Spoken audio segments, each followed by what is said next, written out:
everyone, Bandhan Multi-Asset Fund NFO is open for subscription between 10th and 24th of January. To discuss the fund strategy and other aspects related to it, we have with us Mr. Gaurab Parija, who is the head of sales and marketing at Bandhan AMC.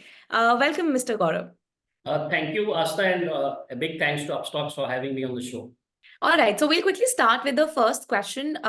Let's first start with understanding multi-asset investment strategy. So can you give us a brief about that?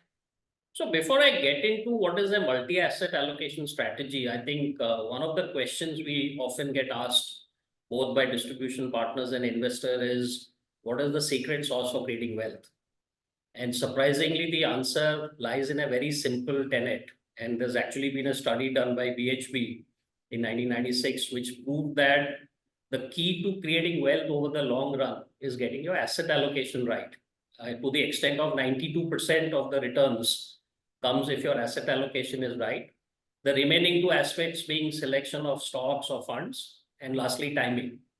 And hence the often repeated yet cliche thing which we keep telling as manufacturers, saying that get your asset allocation right, is what I want to start with.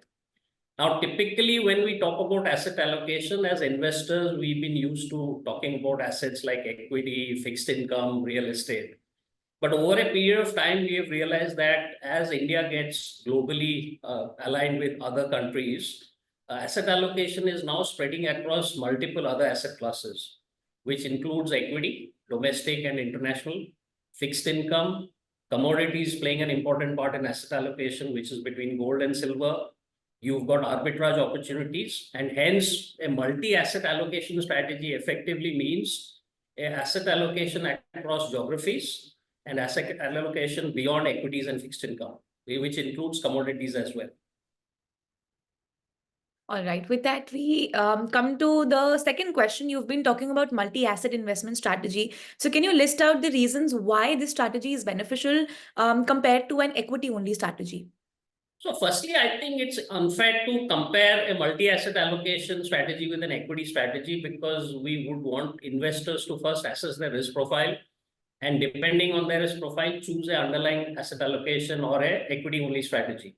Why we think a multi-asset allocation strategy is good is, given the fact that over years we find we really don't have an answer as to which asset class will do well in a particular year, investors tend to chase the best performing asset class over the last year. So if you were to look at that, if anyone were to ask the question as in 2023 beginning, given all the gloom and doom on international markets, which market would do the best, very few people would have guessed that international investing would have turned out to be the winner. So what we see, and this is what I refer to as the periodic table of returns of asset classes, we clearly see assets moving in terms of returns over multiple periods of time. So no particular asset class does well across all market conditions. And hence, for an average investor who really doesn't want to get into timing or doesn't have the know-how of which asset class to choose, we think a well-balanced multi-asset allocation strategy pretty much takes care of multiple goals an investor might have. And hence, that is preferable over an equity only, because clearly equity has its ups and downs. While equity over the long run gives you great returns, clearly there could be potential drawdowns if markets turn negative or markets turn despondent. Okay. Now with the markets soaring to all-time highs each day, is this the best time to invest in a multi-asset fund? It's a great question. I think the answer to that lies in the fact that given that it's a multi-asset allocation strategy, for a change, we can actually go out and say that there is no right or wrong time to invest in such a strategy. The fact is, you are allocating your money into these 5 broad asset classes, which is Indian equity, international equity, arbitrage, fixed income, and commodities in a certain percentage. They really takes out the whole equation of timing.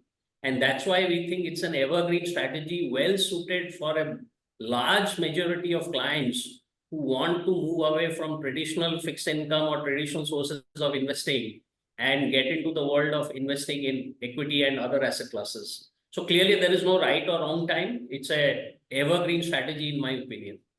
All right. So now coming to asset allocation, how do you plan to decide on the exposure to each asset?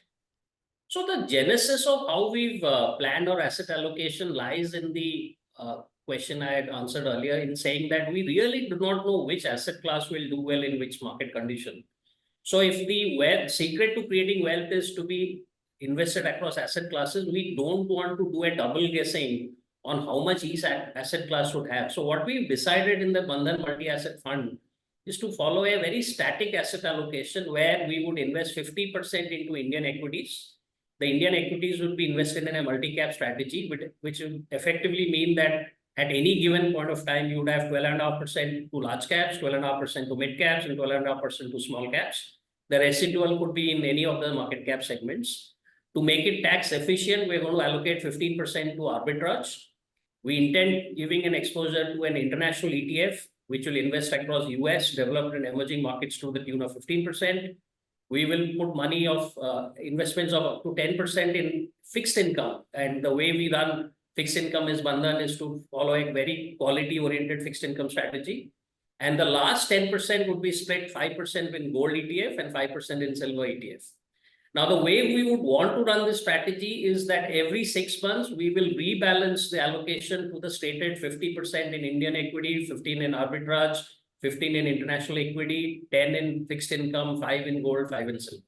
So it's a very simple open kitchen concept in that the investor knows exactly what the asset allocation broadly is at any given point of time.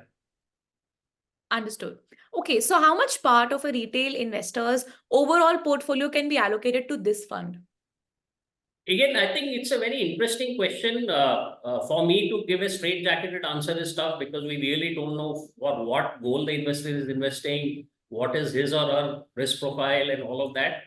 Having said that, for a majority of investors who would have a certain fixed set of goals, be it investing for a goal which is 3-4 years away, investing for his or her child's education, investing for retirement, given the benefit that this strategy gives you a choice to invest across multiple asset classes, we think this could form a core part of your investor's allocation.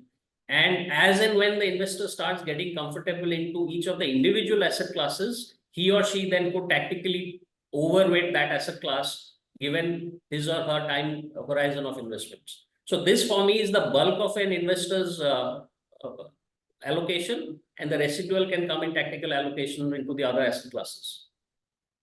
Okay, so is this fund best suited to invest through SIP or the lump sum route?